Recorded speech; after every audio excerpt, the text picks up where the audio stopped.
we look at games like this, and Sandbox Game 1 against Juno was similar, and say, how do you move forward the game state? The only easy way is a Drake, but it's a Cloud into a Cloud. You're okay with that. Those are the last 2 Drakes to spawn if you're Hanwha Life Esports. So you're very, very worried that 283 CS Sivir becomes 383 CS Sivir without the game state changing. Kingzone would have loved that kind of a Mountain Drake. Maybe an Infernal wouldn't have been so bad. But double Cloud is exactly what they do not want in this game. I suppose it gives a better opportunity for the Gragas to close the distance and maybe get an engage going, but that's just about it. It's also their first Dragon of the game, so outside of that, not much has been happening, and as you've been mentioning, that's always good for Hanwha Life. We're just waiting for Songyun to get back online and be the carry once again. They always have that 4-0 LeBlanc in their back pocket as well, so they shouldn't be feeling too bad about this game so far. Rascal walks up. He really only has a bait build. That's all his build does. He can steal things and he can not die for a while, but it's really all Rascal will be able to accomplish, so kind of makes sense for him to run face first. Try to create a bit of disarray. Tucson walking up here, but Deep Ward is going down. Now suddenly the shoe's on the other foot. Now actually Hanwha Life are the ones getting Deep Vision down. There's that one nice ward right over the wall there on the left side from the side of Kingzone that allows them to not have to face check. Hanwha were able to show themselves, and all of a sudden turning into a little bit of an ARAM as Hanwha Life a little bit out of position in the mid lane, and Kingzone looking to take advantage of that. Trying to zone themselves with the Sivir ult stolen. It's not going to work. No, I mean, seriously, they can't siege. I mean, it's terrible. Awful siege.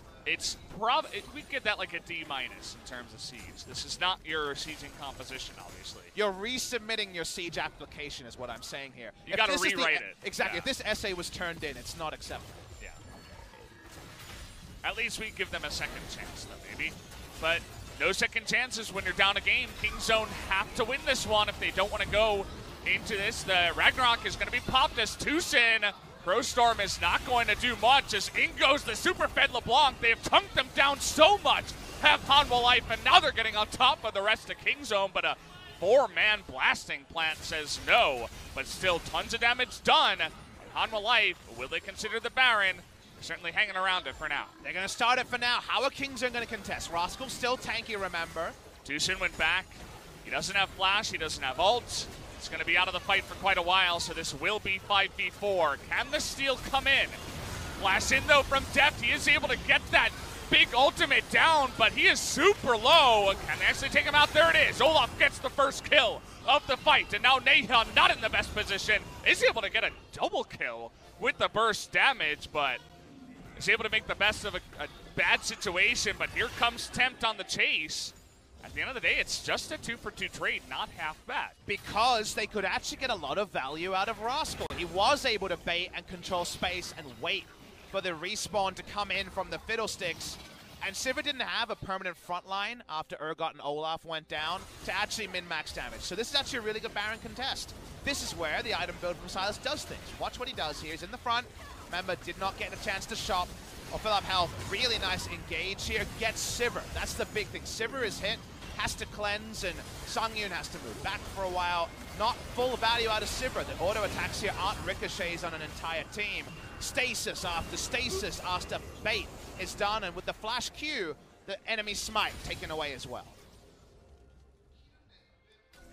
The game continues to be very even. Hanwha Life only 200 gold ahead after 30 minutes, which now you got 3.5 items on your Sivir. You're feeling pretty good. The IE is finished. Phantom Dancer as well. Second Zeal coming in. She's going to begin hitting like a truck. But you hope, if you're Kingzone, that Hanwha Life overrate their spot in the game. Right now, if you asked me how far ahead are they in gold based on scaling, I'd say 4,000 to 5,000, so i.e. they're in a good spot. But they're not winning the game straight up. And this is a spot where someone, feeling brazen by that 3.5 item Sivir, walks up, gets Gragas ultimate, and deleted by Yasuo, and it's a 5v4. So because of that, it won't be Tempt or Songyun most likely, but there's still Yasuo with 5 kills, i.e. deleting one member, and that's the sort of mistake you could foreseeably see Hanwha Life make. Yasuo feeling pretty good about his third item GA He's just spamming the letter R. Yeah. The moment he gets near a fight, he's got whatever GA, happens, exactly. he's going in. Exactly. Any knockup on anyone, he is going in. Speaking of going in, yeah, Tim Tunis thing has the burst damage as always, but he finds Rascal, who's relatively tanky. all right, cuz we're looking for the Cask of Destiny. Gets a knockup on a key. There's the cask, okay? Everything in on a key, and he just disappears. So they get the Thresh. They get the support, but they get anyone is pretty good for the side of Kingzone right now. And they get that pick, like you say. Tal can't really side lane against this big Yasuo.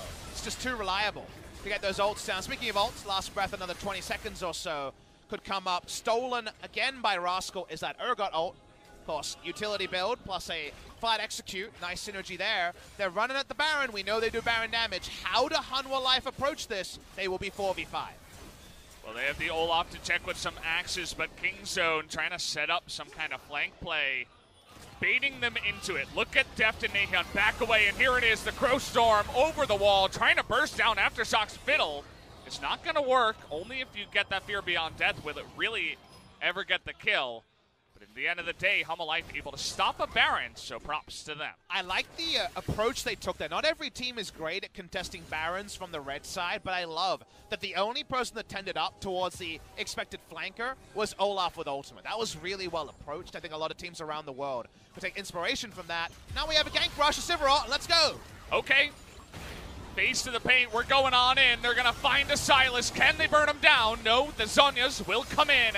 They get the knockup on a Tal. But no way is Nahyun going to go in alone on that last breath. This time around, the pick is a bit more effective as they take away the Silas. That means the TP is 45 seconds away. It's Sivir on Baron. How can they do anything to stop this? Remember, they're face checking. It's kind of Gragas in a dream. Well, they don't have the cask this time around. They're going to have to rely on a body slam with the flash. At least Hanwha Life going to respect this for now. Cuz does get that knockup, spamming the R on Tabano. Nahyun doing incredible damage onto the Olaf. Gets the one, but the Smite is dead. Can Nahyun do it alone? His ZA is going to be popped on the backside. Deft all alone going 1v3. Has Temp coming in too. Is able to take out the Urgot, but the Yasuo goes down, and so does the Cassiopeia. Low members on the side of Hanwha Life, but they are able to stop the Baron and get it down and win the fight. Everyone was accounted for except Songyun, who had every auto hitting and registering at 3.5, 4 items. And that ends up being the difference. Going to watch the replay as these are some fast frontliners on the side of Hanwha Life. The disengaged cask is actually too late and ends up being a gap close cask. And frontline Silas goes down. From there, they stick on the Baron to Hanwha Life Esports, but you know, it's too late. The Sivir counter has started, and watch Songyun and tell me when he ever stops auto-attacking, because it just doesn't happen. He's always looking for targets, waiting for people to respawn, and it's just too easy for him. He's able to flash out, come back in, and the threat ends at this point. Yeah. And that's still with multiple members alive. Nahyun comes back, but he's going down. Too easy for Songyun, even though Deft and the rest of Kingzone, in this case, yeah, it is Kingzone actually. Yeah, Kingzone, yeah, the right. Correct. The rest of Kingzone just can't do enough, even though they were close. Yeah.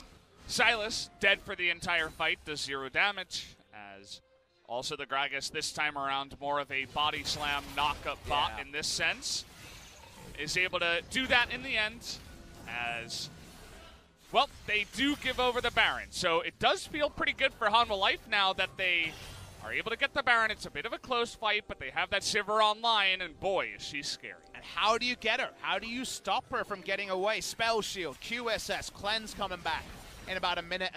The flash is down, so there's a hope. There's something you can hit and hope for, but remember, you can QSS out of the first CC or the last breath, and the damage doesn't arm until after the initial tick. So because of that, actually killing Songyun. The backline access, it's Gragas only. Can cuz we talked about those picks of destiny. We're gonna have to go full Tenacious D here if they're gonna get something going. It's very true, and you have to wonder where Deft stands in this one on the Cassiopeia. The beginning of this season, everybody was talking about how OP Cassiopeia is. She wins every lane, feels so good. Even though she got fed in this game, she's gonna have no access to the Sivir in this one as well. So what is she really gonna do? Chip away at the Urgot? Not much else in this game so far, as LeBlanc Even she does a lot of damage to the turrets. Sivir ultimate comes in, and the split pushing begins. Well, remember what we talked about with Kingzone's sucky siege? It's not great wave clear either. They're going to have to hard engage at some point.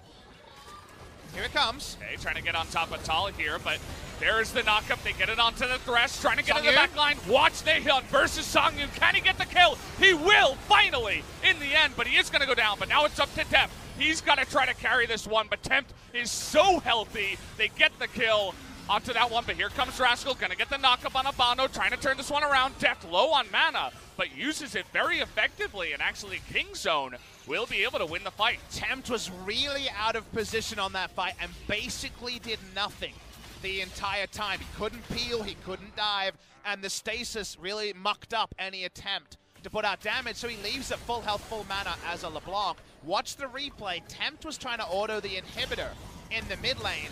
He is the secondary threat next to the Sivir. The Sivir had the very hard job of peeling away a Yasuo this late in the game. Best of luck with that.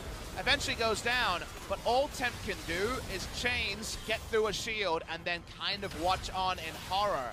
As from there, Rascal's not doing any damage, Deft has no mana, and still Tempt, full health, full mana, can do nothing. Just not able to break into that backline after they just reposition after the stasis, as you were saying. Just immediately they get the Gragas in the front. Deft is totally safe in the backside. Is able to follow that one up. So Tempt still 6-0-2, but didn't really help out in that fight. They're going to need him to actually show up as the fights come along. Keep in mind that in that fight, Songyun did not have Flash. Not sure about the cleanse. I think I did see the QSS in that fight, but has the cleanse this time around. So maybe the next time with some summoners here for the big carries on the side of Hanwha Life, they might have a better chance. Because had to Flash to get a ult anywhere near to open up the knock-up chain, and much harder for Yasuo to do that himself. Oh, there's the fear onto LeBlanc and Tempt. Oh boy, that was pretty scary on the back of that side. Sivir gonna ultimate as well, just to threaten a re-engage, but pretty scary one. We're talking about the fear on the side of the Fiddle and what it can do to LeBlancs that jump in. We begin to see a little bit of that in small skirmishes such as that one. And we're so used to the Zoe portal jump that you forget that they're pretty similar spell and distortion. You don't get that fixed to return. You got to actually be in control of your character to do it. And because of that, nothing doing in that particular regard. Might be interesting to see no lifesteal on the Sivir, but remember that Legends Bloodline now gives 12% lifesteal in the late game. We're in the late game, so there's more than a Vampiric Scepter already being worn, and you can afford to get a very late 5th item Mercurial Scimitar to finish everything off. This game getting pretty crazy as we come along. We're hitting the 40-minute mark. Not sure who took the Gathering Storm in this game. Not super popular nowadays, but would be pretty nice. Either way, we have the Elder and the Baron spawning at essentially the same time. All trying to make a fight happen. They're looking to get on top of Deft. There's that first damage, but the follow-up, they want to get onto the back line, but Songyun is just autoing over and over again, doing that damage. Finally, the GA will go down onto Nahyun, and he's going to go down as there is no follow-up from him. Tucson goes down as in goes the LeBlanc. Tempt able to make that play with the splash. And there it was. The Urgot flanking opens up 2 kills for the side of Hanwha Life. And Songyun could just stand and deliver. He didn't have to do anything. Could just auto-attack and be fine. Didn't need skill shots. That's why you invest in Sivir. Always pays off at 40 minutes. Mid lane inhibitor goes down. Are they going to look for more? The wave clear on Kingzone is minimal at best. They're even looking for assassinations here as Tempt is going to be chained down, and they are going to go all in onto this Cassiopeia. No can do. Down she will go. Rascal, though, is going to get the Fear Beyond Death himself. Gets a Fear on a Tal, but unfortunately it doesn't look like it's going to do much. Cuz with a nice cask here. But there it is, the Fear Beyond Death, the finish off from Hanwha Life as they will take the 2-0 victory over Kingzone tonight. We sat there and said it would be a close series, and 2-0 doesn't read that way. But Hanwha Life were the favorites of basically everyone I talked to because they dispatched a Kingzone team, or Kingzone-like performance from Genji earlier this week. So a 2-0 week from Hanwha Life Esports, a 4-0 week overall in terms of game score. Woong and On Air feeling great. The old CJ and Azubu connection there, not lost on the hardcore fans around LoL Park and around the world.